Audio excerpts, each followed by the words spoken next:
Um, the debt is a trap. It's a way of hooking the country into your financial system and putting it into a system of financial subservience.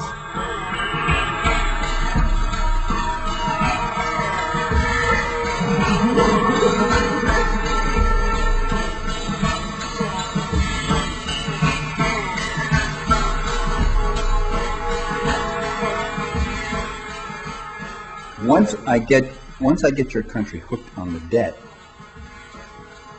and the leaders, you see, the leaders of particular countries will go along and incur the debt because they get a cut of it. They get some money which goes directly to them. But what it means is they have pledged or forfeited the future labor and wealth of the country to these banks. That is, you give us this money now.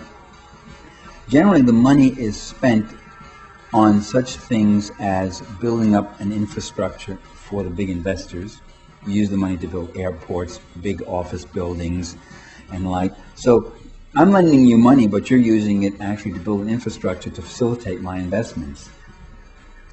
And the other big chunk of the money is used for the debt itself.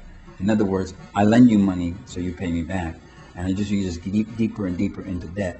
And it's reached the point where in some countries, where the money they now borrow, the infrastructure is so big, the debt is so enormous that they're borrowing money simply to pay the interest on previous money that they borrowed.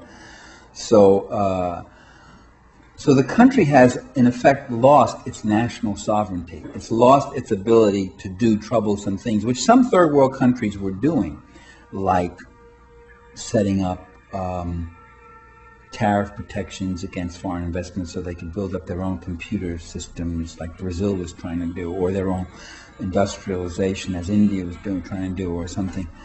Making claim to their own seabeds so that the wealth of the sea, the treasures of the sea, could be fished and they could sell this and get hard currency or feed their own people with it, something like so. Making claims on their own airspace, exporting their goods to other places, developing trade with each other.